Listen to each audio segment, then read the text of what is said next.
मुझे वसीम भाई एक सहाबिया बल्कि उम्महातुल मोमिनीन में से उम्मे सलमा रज़ी अल्लाह ताला अन्हा। अभी रिसेंटली मैं सीरा की क्लास में इनका जिक्र आया उम्मे सलमा का, जब हिजरत का टॉपिक आया। उम्मे सलमा के शौहर थे अबू सलमा और इनके एक ही बेटे थे। इनके बेटे की उम्र 2.5-3 साल थी। तो ये दोनों ने माशाल्लाह हिजरत हबशा भी की। और जब मदीना हिजरत फरमा रहे थे रसूलुल्लाह सल्लल्लाहु अलैहि वसल्लम, जब हुक्म आया तो ये और इनके हस्बैंड और इनका बेटा जो है वो हिजरत के लिए निकले। तो हुआ ऐसे कि कुरैश मक्का वाले आ गए और उन्होंने कहा कि अबू सलमा तुम तो जाओ, तुम कुरैशी नहीं हो, हमें तुमसे कोई सरोकार नहीं, लेकिन ये जो औरत है ना ये कुरैश की है, ये और इसका बेटा यहीं रहेंगे। तो उन्होंने धमका के, मतलब ज़ाहिर है कि उनके पास वो वेपन्स वगैरह थे, उन्होंने दोनों को जुदा कर दिया, हस्बैंड वाइफ को। अब आप सोचें कि कितना बड़ा ट्रायल था ये उम्मे सलमा के लिए कि उनका शौहर उनसे जुदा हो जाता है, बेटा उनके पास है और शौहर फिर ज़ाहिर है हिजरत की तरह हिजरत कर जाते हैं। उसके बाद उनके जो शौहर के कबीले वाले हैं वो आ जाते हैं और वो आके लड़ते हैं कुरैश मक्का से और कहते हैं कि जी ये हमारी औलाद है, इसको हम लेंगे, औरत तुम रखो, औरत से हमें कोई सरोकार नहीं, लेकिन ये बच्चा हमारी औलाद है। और लड़ाई होती है यहाँ तक कि एक तरफ से वो खींच रहे होते हैं, एक तरफ से कुरैश मक्का बच्चे को खींच रहे होते हैं और बच्चे का ना आर्म डिसलोकेट हो जाता है। तो वो चीख उठती हैं दर्द से उम्मे सलमा और कहती हैं कि खुदा के लिए बस तुम ले जाओ इसको, लेकिन इस बच्चे को छोड़ दो। यानी माँ का दिल आपको पता है कैसे तड़प उठती हैं। और रवायात में आता है वसीम भाई के बच्चा वो ले जाते हैं। 6 माह उम्मे सलमा वादियों में जा के रोती हैं। 6 मंथ्स ये पूरा पीरियड बताया कि डेली रात को जाके उन वादियों में रोती हैं जाके।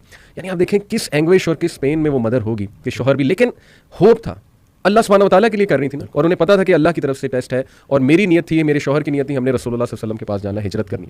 दैट केप्ट हर अलाइव माशाल्लाह, that kept her moving on daily, you know, getting up with motivation and hope. Although बंदा रोता है बहुत, जैसे मैंने कहा 6 माह वो रोती रही। फिर हुआ ये कि उनके जो लोग थे उन्हें उन पर तरस आया कि ये बहुत रोती हैं, 6 माह रोती रही ज़ाहिर। तो उन्होंने फिर रिक्वेस्ट की और सुलह सफाई करा के उनका बच्चा उनको वापस लौटा दी और फिर उन्हें इजाज़त भी दे दी गई कि जी आप जाएँ हिजरत करें। और वो हिजरत करके गई हैं।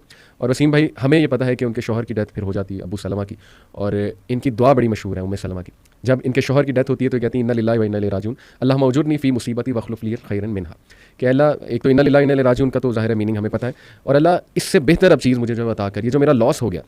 तो उम्मे सलमा कहती हैं कि मुझे लगता था कि अबू सलमा से अच्छा हस्बैंड मुझे नहीं मिल सकता। ऑब्वियसली बहुत उनका गहरा ताल्लुक था आपस में, और फिर अल्लाह सुब्हानहू व तआला ने उनकी शादी रसूलुल्लाह सल्लल्लाहु अलैहि वसल्लम, यानी it all led to where. आप देखें कि शी इज़ द उम्महात फ्रॉम द उम्महातुल मोमिनीन, जन्नत में माशाल्लाह one of the chiefs of women, औरतों की सरदार भी ज़ाहिर तमाम उम्महातुल मोमिनीन। तो देखें एक टाइम पे she was crying daily and she didn't know कि क्या होगा, फ्यूचर क्या है, लेकिन अल्लाह पे छोड़ दिया कि अल्लाह बस अब तू संभाल ले। और उसके बाद देखें वेयर इट एंडेड, रसूलुल्लाह सल्लल्लाहु अलैहि वसल्लम की जब असल में दीन जो है ना उसको शौक बनाना था और जिंदगी ज़रूरत थी। हमने जिंदगी को शौक बना लिया और दीन को ज़रूरत। और ये जो शौक है ना, इसके ऊपर जो रसूलुल्लाह सल्लल्लाहु अलैहि वसल्लम ने हज़रत अबू बकर सिद्दीक़ रज़ी अल्लाह तआला अन्हु से पूछा कि घर में क्या छोड़ के आए हो, तो उन्होंने कहा कि अल्लाह और अल्लाह के रसूल का नाम ही उनके लिए काफ़ी है। वो एक शेर है ना कि परवाने को चराग है, बुलबुल को फूल बस, सिद्दीक़ के लिए है खुदा का रसूल बस। तो हम अगर ये देखें ना कि ये जो इसार का जज्बा है, ये जो कुर्बानी का जज्बा है, हज़रत एक ऑडियो में कहते हैं कि जो ये दिमाग है ना ये दुनिया है, ये कुछ हासिल करना चाहता है, दिल जो है ना वो दीन है, ये कुछ देना चाहता है।